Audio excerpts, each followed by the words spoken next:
Chapter 10. Before the 21st Century. Any person deprived of sight in the 1980s has an excellent opportunity to enjoy a happy and meaningful existence.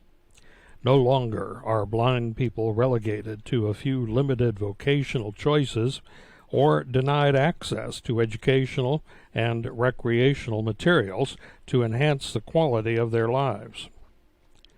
Two highly significant factors that have made this improved situation possible are, first, the movement for standards and accreditations among institutions that aid the blind, and second, the numerous new technologies that have expanded blind people's ability to function in the everyday world. Not too long ago, unthinking and sometimes unscrupulous individuals engaged in tear-jerk sob-story fundraising campaigns to aid the blind. Many times the only people who received any help were the fundraisers themselves. These scam artists roamed freely through various charities, exploiting both the handicapped and the public at large. But slowly this circumstance changed. Reform-minded individuals began to demand a system of standards, a system of accreditation that would assure blind people quality training and treatment at the various agencies throughout the country. My first encounter with some rather shady dealings in the field involved an organization called the Arkansas Lighthouse for the Blind. The public usually regards the term lighthouse as an excellent name for an agency serving the visually handicapped. Workers in the movement, however, often disagree. The use of the word goes back many years to two sisters, wealthy New York socialites, who in their travels encountered some blind persons in Europe making and selling small craft objects. Returning home, these matrons started a comparable project in which they taught blind beggars to weave baskets and carpets with which the blind people could sell on the streets. Since the operation accorded far more dignity than begging, the ladies embraced the idea that their philanthropy offered a lighthouse to the unfortunates in the dark. A lighthouse is a signal that danger is near, and that is precisely what it came to mean among those involved in helping the blind. Lighthouse caught on with the public, and newer programs began using the designation for its fundraising potential. Unfortunately, many of these programs degenerated into fronts for unethical solicitations, and over the years, lighthouse became a disreputable term, even though today there are some accredited agencies for the blind that still utilize the designation. In Arkansas, a charismatic blind preacher named Jeff Smith promoted the first lighthouse. I met the Reverend Jeff at a chapel service during my student days at the School for the Blind. He was an old-fashioned spellbinder, an ambitious and educated individual who had attended Southern Methodist University. Reverend Jeff impressed me so much that some years later I invited him to speak to our alumni association. At that meeting he conducted an inspirational evening and even added a musical touch by singing and playing the saw. Around this time I was opening the first vending stands, and while I had great hopes for the program, I knew it could not meet the vocational needs of all the blind people in the state. Consequently, I had another idea. I wanted to open a workshop to manufacture brooms and mops in the old School for the Blind building at 18th and Center. The school had moved to its new location on Markham, and I felt the workshop would be an excellent use of the facility.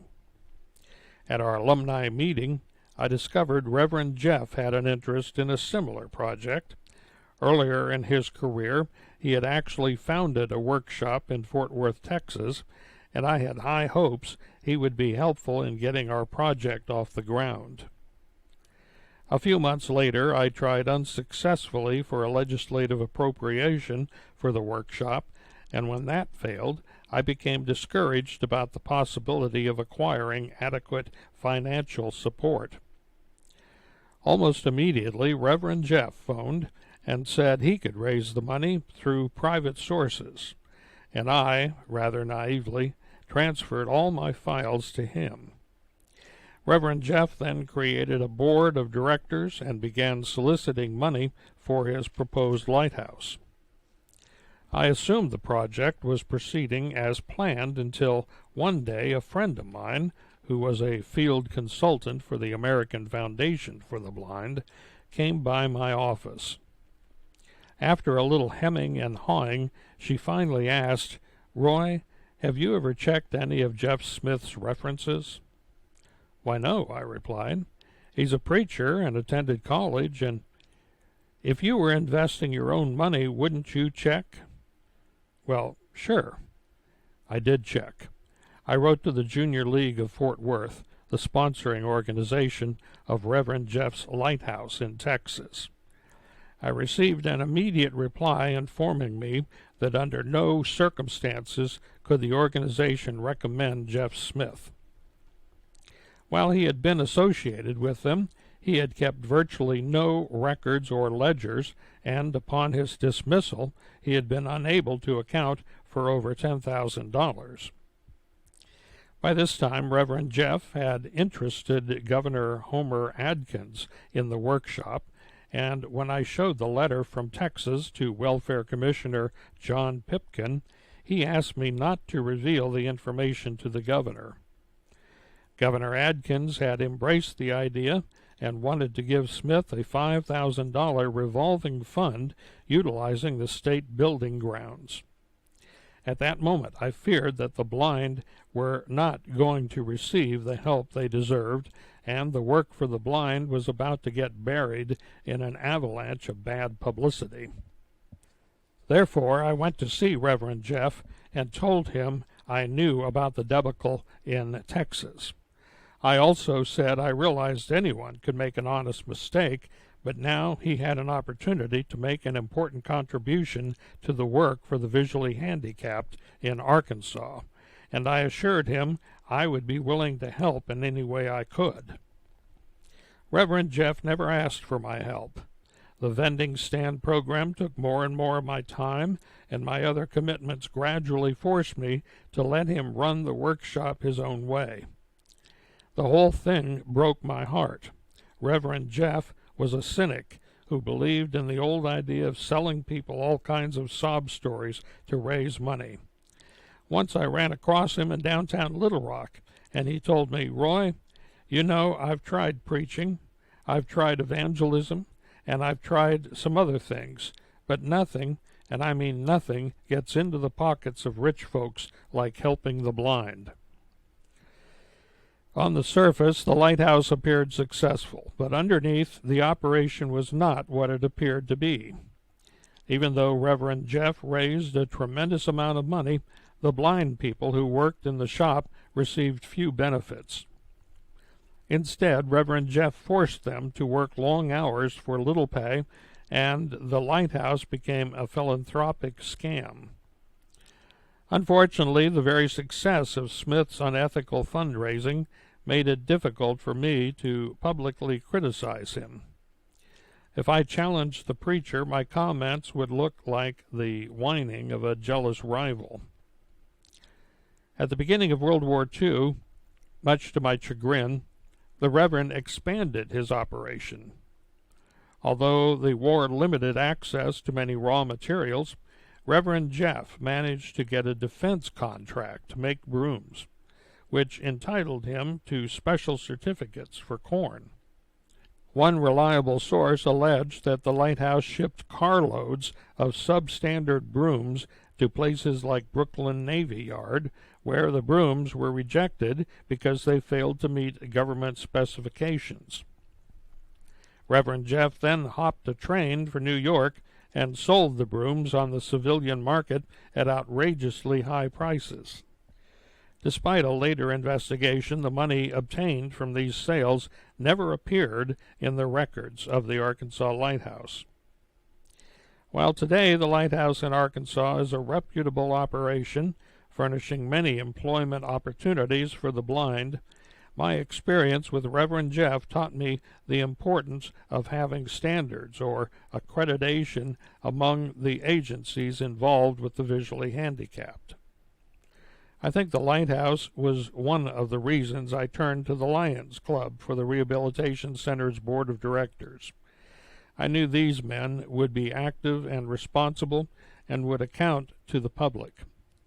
I wanted accountability in our operation because people are too often cheated by seemingly good causes. Even to this day, the image of the Lighthouse remains the symbol of an honest charity, and over the years, I know many people have contributed money to the Lighthouse thinking they made a donation to our program. Unfortunately, the charities for the blind have always drawn a share of scam artists and con men. Another example I always remember was an individual who set up a foundation to train dog guides and raised over $60,000 in donations before an alert state legislator discovered he did not have a single dog or trainer. Because this type of scandal was not uncommon in the work for the blind, many concerned professionals, including myself, set out in the early 1950s to establish some safeguards to discourage a new generation of exploiters. The creation of uniform standards among the agencies for the blind, however, was not an easy task. Unlike other charities such as the American Heart Association or the American Cancer Society, the efforts to aid the visually handicapped have never generated a single nationwide organization to oversee its activities. Instead, the work for the blind has been characterized by an ever-increasing and often competitive group of organizations. One directory current lists over 400 separate associations working for the blind in various capacities. Probably the most celebrated organization is the American Foundation for the Blind. Founded in 1921, the AFB disseminates information about the nature of blindness, conducts workshops and seminars, and acts as the most powerful lobbying group on behalf of people without sight. But the AFB has never had the resources to ultimately coordinate all of the various organizations. And when the efforts for standards and accreditation began, the Foundation would not achieve this goal on its own initiative.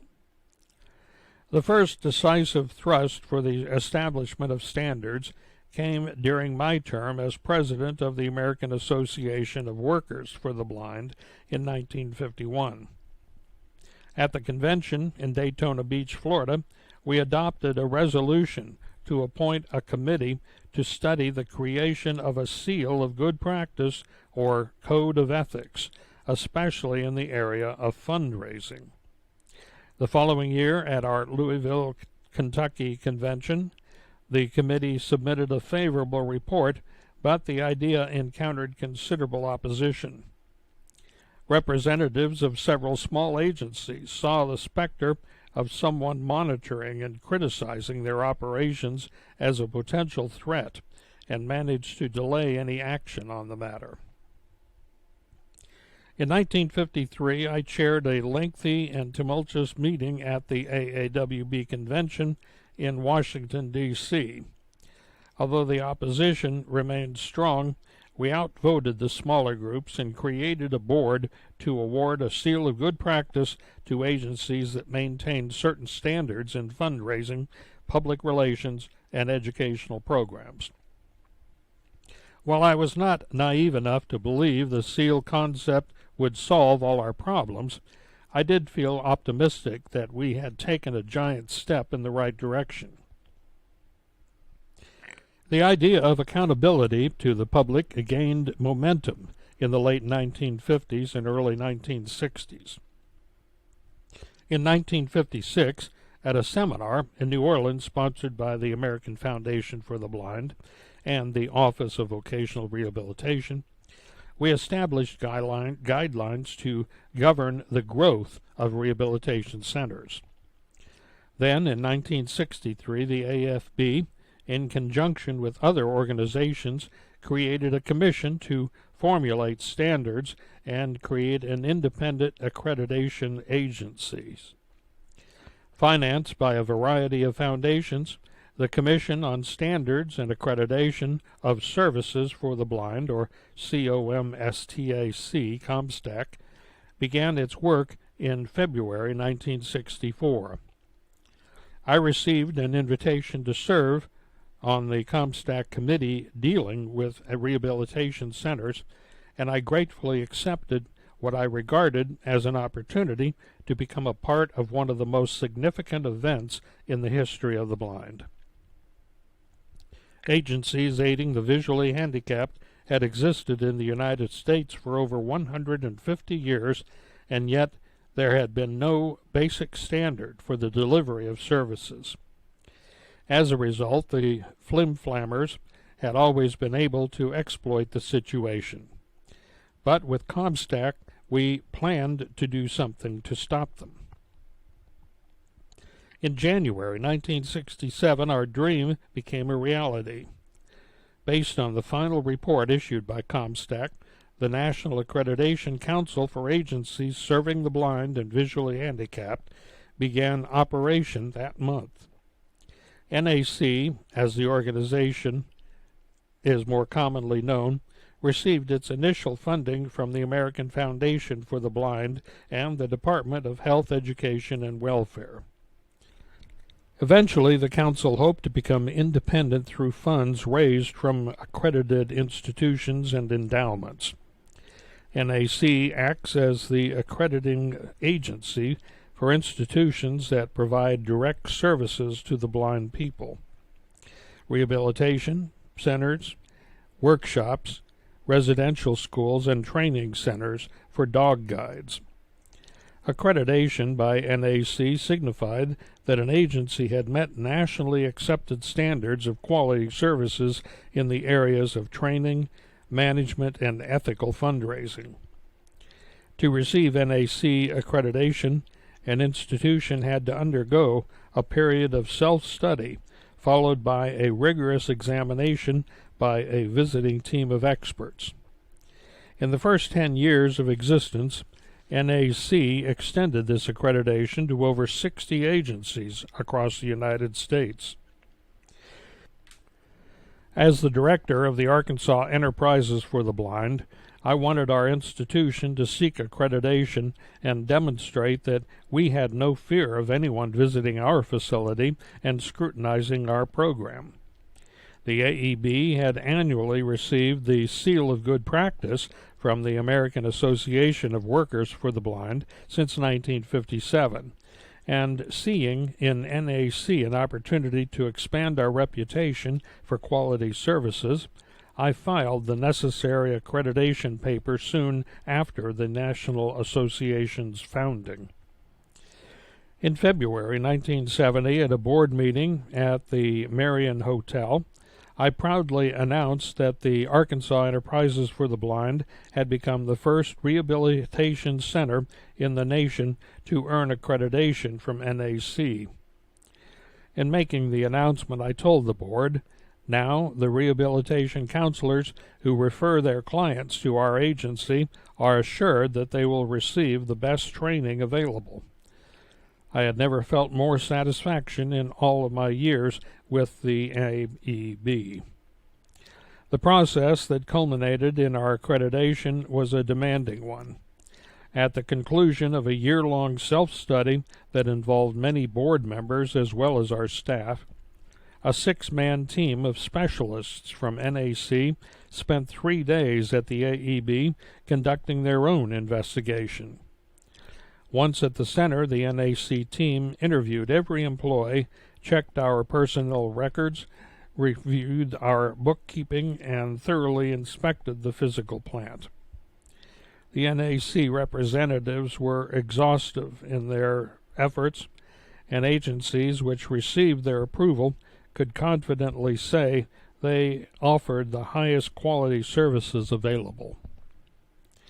Since I had long been an advocate of strict standards, I gladly served 2 teams on the board of directors of the National Accreditation Council.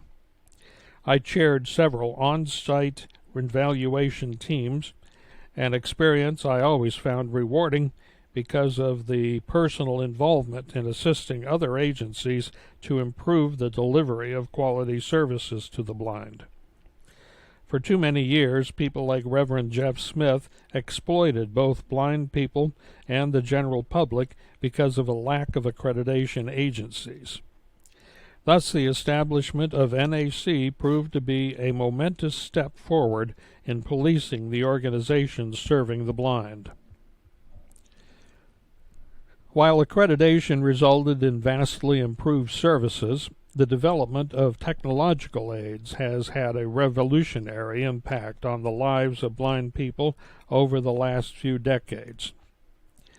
By utilizing these devices, the blind have been able to gain employment in areas that have traditionally been closed to them, and discover numerous recreational outlets to enrich the quality of their lives.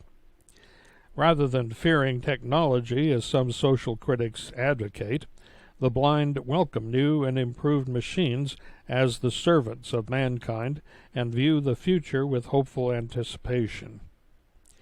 I personally share this optimism, primarily because of the miraculous technological advances I have witnessed throughout my own lifetime. When I first suffered the ravages of tracoma in 1918, not even radio existed to help a blind person combat the lonely hours. Now the possibilities seem almost unlimited. One of the earliest advances in technological aids for the blind, and one that I still use extensively, was the talking book, either a phonograph or a magnetic tape player.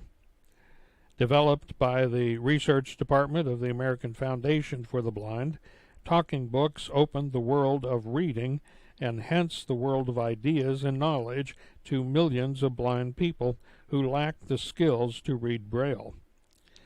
Over the last 50 years, not only have the machines themselves been refined, but the availability of material has dramatically increased. A legally blind person, upon application to the local library for the blind, is automatically eligible to receive a talking book machine, and the Library of Congress, which designates state library commissions or other public libraries as lending agencies for the blind, supplies a lengthy list of titles available on long-playing records and tapes. Our own library at the Arkansas Enterprises for the Blind contains hundreds of recorded works ranging from established classics of English literature to Western novels, science fiction, thrillers, and current magazines. These recordings give our trainees access to a miscellany of new experiences that years ago would have been beyond the reach of visually handicapped individuals. When we first opened the Rehabilitation Center in 1947, our technological aids consisted of the typewriter and the brailler. The brailler represented an improvement over the slate and stylus, a device that enabled the writer to punch out one braille dot at a time, because it could produce an entire letter at once. The brailler was to writing braille what a typewriter is to longhand. At first we relied on a brailler called the Perkins Writer, which was developed by the research division of the Perkins School for the Blind. A few years later we acquired a thermoform machine, a device that made duplicate copies of braille material. The staff considered this device a tremendous innovation because we could produce multiple copies of educational materials on the premises of the center. By the early 1950s, federal money for research increased, and more effort went into developing an electronic machine that could read print for the blind. This attempt produced the Sterotoner, a machine based on the idea that printed characters could make individualized beeping sounds. I never believed the Sterotoner would be of much practical value, and by and large I was right.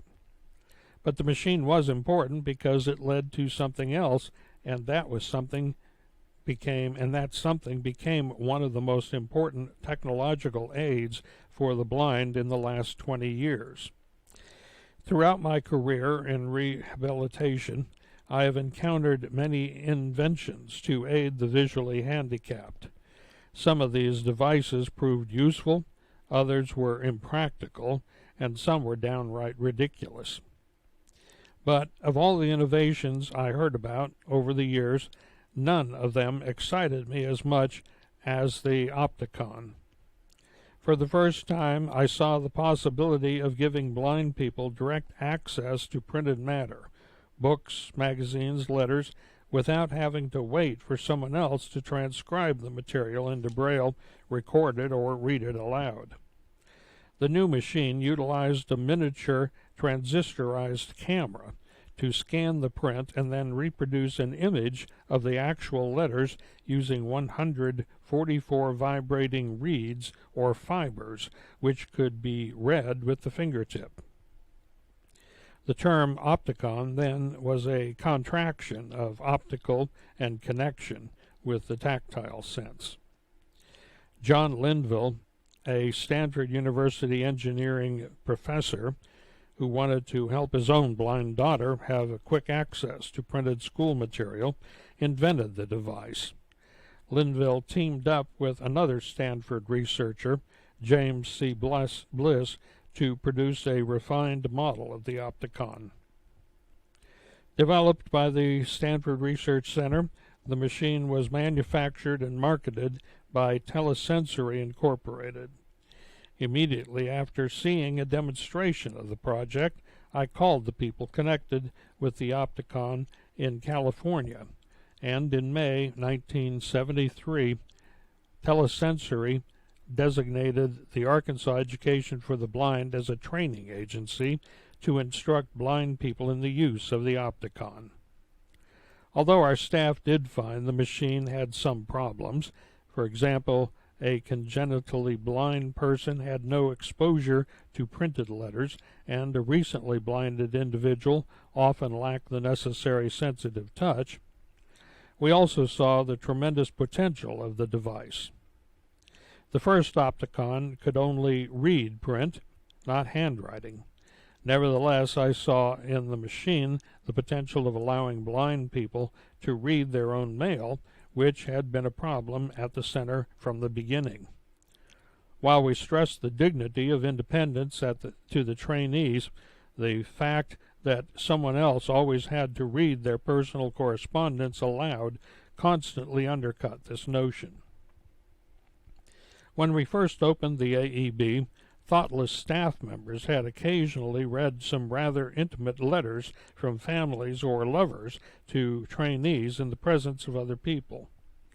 I stopped that practice and told our instructors that if anyone asked them to help with a letter, to immediately find a private place to read the person's mail.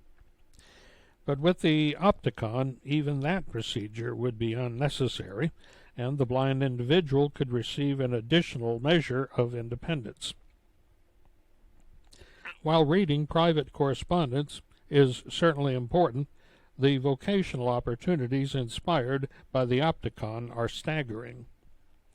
The ability to immediately read office memos, letters, and other job-related printed material could provide blind people access to hundreds of job opportunities that earlier had been closed to them. In the area of technological advancement, one innovation often leads to another, and no sooner did we begin working with the Opticon than I heard about the possibility of a machine that could transcribe printed material into the spoken word.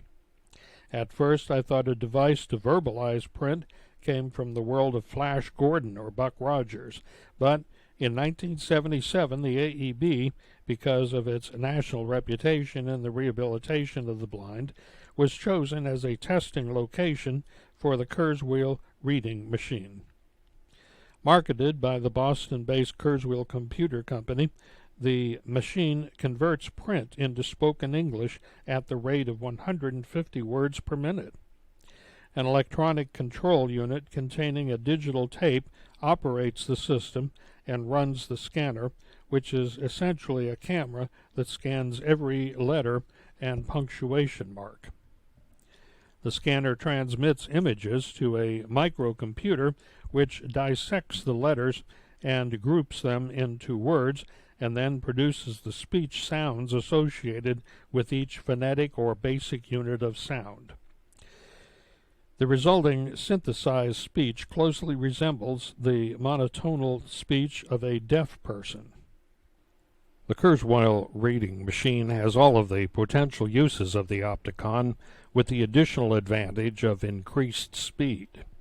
To offset obsolescence, the manufacturers of the Opticon have recently produced a talking Opticon, although for the time being the high per unit cost limits the use of both talking machines to schools or other institutions.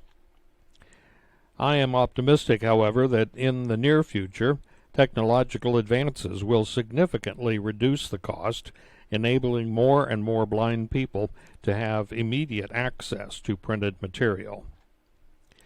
At the AEB, we already have some related instruments that have broadened the vocational opportunities for many of our trainees. For example, a closed-circuit television scanner can enlarge print for those with limited vision. Private industry, through IBM, has contributed a talking typewriter, which consists of a word processing system with an audio unit. This device permits blind secretaries to operate a word processing machine at a rate of speed equal to a sighted person. Another important piece of equipment is the Speech Plus, or talking calculator. Operating like a regular calculator, the instrument supplies the user with a verbal response. This device has been an invaluable tool for blind people going through the taxpayer representative program, the college preparatory course, and other areas where mathematical calculation is important. Making printed material readily available to the visually handicapped has also been the focus of one of my own recent projects. Since my retirement in 1978, I have devoted considerable energy to creating a radio reading service for the blind in Arkansas. Recognizing that expense places the Opticon and Kurzweil reading machine beyond the reach of the great majority of blind people, I believe that the radio can offer these individuals access to a sorely missed source of information, the daily newspaper. Most blind people must depend on regular radio programs or television for local and national news. Unfortunately, most of this news, especially television news, tends to be superficial. Blind people also miss things like editorials, sports, marriage announcements, obituaries, and other items of local interest that sighted people acquire through newspapers. To alleviate this situation, the radio reading service presents an individual reading the daily paper cover to cover on a special radio system. The blind person uses a closed-circuit receiver in his home that is tuned to a special frequency. The broadcasts are provided by a subcarrier of a local FM station. This service dates back to the 1960s, when Stanley Potter, a blind ham radio operator who was also the director of the Minnesota Service for the Blind, received a grant to establish a pilot program that included not only newspaper but magazine articles and even best-selling books. After hearing about the idea at an American Association of Workers for the Blind conference, I decided to call a meeting in Arkansas of representatives of various organizations in the rehabilitation field to see if we could pool our resources and establish a similar service. Moved by an initial enthusiasm for the project, we elected a chairman to pursue the matter, but a year later I realized the radio idea was going nowhere. I had hoped some younger people might assume the responsibility for the project, but I realized that without firm leadership, the radio reading service would die in its infancy. I called a second meeting and recommended we incorporate with a charter a set of bylaws, officers, and board of directors. Everyone agreed, and the group elected me president of the new organization, which allowed me to pursue the service the only way I knew how, at full speed. I persuaded the Little Rock School Board to allow us to use their educational station, KLRE, as the subcarrier, and then got Superintendent Max Woolley to donate some space in the vocational building at the School for the Blind. Next, we convinced the representatives of the various local organizations for the blind to raise $13,000 to use as seed money. With all of that in hand, we had sufficient matching funds to receive a $50,000 Title 20 grant through the Arkansas Department of Human Services. In March 1981, the Arkansas Radio Reading Service made its first broadcast, and by the summer was on the air 8 to 12 hours a day, bringing local news and other features to the visually handicapped. Over the years, the AEB has acted as an important experimental laboratory for many of the newest innovations in the rehabilitation field. Companies like to work with us because we have a larger population of blind people in a year's time than almost any place in the country. With our various overlapping programs, we assist over 300 blind persons of all ages and backgrounds each year, and can offer a trained professional staff to evaluate and keep comprehensive records on new devices. Just a couple of years ago, the AEB tested an electronic typewriter that allowed an individual to type on a regular keyboard but produced a Braille text. Recently, another company devised a computer system with a magnetic card combination that functions like a talking typewriter. Through the Vocational Rehabilitation Act, we have been able to purchase some of these machines to facilitate the employment of many blind individuals. One of the problems that used to plague our program at the AEB was our inability to care for diabetics.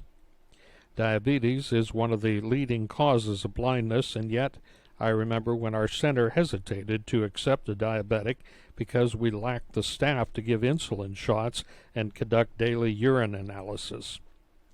Over the years, primarily through research sponsored by the American Foundation for the Blind, not only have aids been developed to enable the blind diabetic to inject his own insulin, but also to allow him or her to test the density of the sugar in the urine with sound-producing equipment.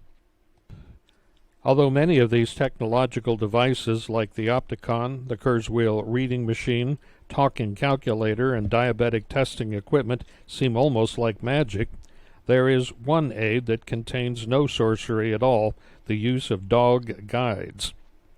The modern concept of dog guides originated in the post-World War I era when the Germans began training dogs to help blinded war veterans. An American dog breeder named Dorothy Eustace became so impressed with the work of the Germans, she founded a similar center in Morristown, New Jersey, called the Seeing Eye Foundation. Since 1929, when Seeing Eye first opened, numerous other centers have appeared, and by 1980 there were 9 recognized schools that not only train the dogs, but also train blind people to use the animals. There's probably no symbol of the blind that is more etched in the public mind than a blind man accompanied by his dog guide. I've always found this situation a little humorous, since only about 3% of America's blind population uses dog guides. Despite this fact, institutions that train dogs are funded as if they had been given a license to mint money. People love dogs, and people have great sympathy for the blind. The combination is irresistible, and over the years, some of these organizations have been able to generate surplus funds far beyond their operating costs. One director confided he could furnish a dog to every blind person that needed one from now on, just on the interest accumulated from his endowments.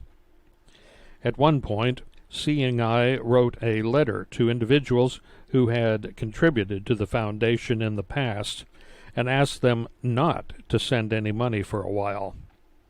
Predictably, they received more contributions that year than they did the year before. For the most part, Seeing Eye has been generous with their funds, giving grants to other organizations, including the AEB. Nevertheless, I must confess to being a little envious of the dog school's ability to raise money. I find it difficult to comprehend why people are willing to contribute so lavishly for a dog guide rather than to help rehabilitation centers train a blind person to have a new life. The dog centers focus only on mobility for a 4-week training period. They offer no adjustment help, no braille or typing experience, no vocational counseling or training, only getting from place to place with the aid of a dog. More often than not, the dog guide becomes another handicap to the blind individual. For example, in using a dog, dependence is merely transferred from a member of the family to an animal. There is no accompanying sense of self-confidence or independence on the part of the blind person. Also, dogs are expensive and inconvenient. They must be groomed and fed and taken on periodic visits to the veterinarian. I remember several years ago we had a vending stand operator who wanted a dog. I put him in touch with the Seeing Eye people who trained him to use the animal. But the things never worked well after he came back. During the day, the poor dog had nothing to do but to lie down behind the counter, and on the occasions when the operator had to walk the dog around the block, the stand went unattended. Joseph Klunk, one of the most independently mobile blind men I ever met, used to tell me how all the dog school directors wanted him to use a dog to advertise their business. He always refused, telling them, "I can't afford the contrast in intelligence." There I am going down the street, and everybody says, "Oh, look at that smart dog." If that didn't satisfy them, Joe would say, "Now wait a minute, I have enough trouble as it is avoiding fire plugs. I don't want to have to start looking for them." I recall another occasion when I went to Washington, D.C. to visit Lou Rives, who was then a young attorney with the Office of Vocational Rehabilitation. He had started using a dog guide more for safety in the city than anything else. When I arrived at Lou's office, everything had disappeared. His files, his furniture, everything. I crossed the hall and inquired what had happened. A young lady informed me that Lou's dog had become ill all over the office, and he had taken the animal to the vet while the janitors scrubbed the floors. When I finally caught up with Lou, he told me the dog was always getting sick because the secretaries and other people kept feeding the animal candy, nuts, and sandwiches from their lunches, giving the dog a constant case of diarrhea. He told me the dog had created additional problems like fighting with other dogs on the street and shedding hairs on people who were allergic to dogs. On several occasions, while Lou was in the midst of important conferences, he was forced to hurriedly excuse himself in order to take the dog out. The next time I saw Lou, he had gone back to independent mobility using a cane. From the inception of the Rehabilitation Center in Little Rock, I opposed allowing people to bring their dogs. They could not learn independent travel as long as they relied on the dog. And with such a concentration of blind people, I thought the presence of animals would be dangerous. The blind people might step on them, and the dogs sometimes regard an individual with a cane as an assailant. The few times we relaxed the no-dog rule, the results always proved less than satisfactory. Once the entire woman's dormitory became infested with fleas, and on numerous occasions the trainees allowed their animals to defecate in the courtyard, where other trainees would unknowingly walk through the stuff and then track it all over the center. In the early 1970s, we did relax the no-dog rule because applicants for the Taxpayer Service Representative program who used dog guides complained that we discriminated against them. I recognized the validity of their complaint and yielded on the issue, although I still think the presence of dogs at the center is a mistake. Because of my opposition to the dog guides, my colleagues have accused me of being a dog hater. Actually, I have always liked dogs and have always kept dogs as pets. My argument is that a blind person who is competent to undergo the necessary training to use the animal and is able to care for the daily needs of the dog is capable of learning to travel independently without the expense and other difficulties that go with the dog guide. One of the main problems is convincing people of the limitations of the dog guide. For example, it is a popular myth that dogs can distinguish the colors on traffic lights, or that a blind person can start out from home and say, "Rover, take me to the office." Dogs simply cannot do these things. I believe that everyone should have the right to choose whether or not to have a dog guide. Whenever a representative of the Seeing Eye Foundation, Leader Dogs, or other dog training schools visited Little Rock, I regularly invited them to speak to our trainees because they offered a viable alternative to independent travel. I also feel strongly that every blind person should undergo training at a modern rehabilitation center first, and if they cannot learn independent travel, only then should they turn to a dog guide. Despite popular images to the contrary, dog guides are but a single innovation that has improved the quality of life for the blind over the last 50 years. The movement for agency accreditation and technologies like the Opticon and the Kurzweil reader have also vastly accelerated the opportunities for the visually handicapped.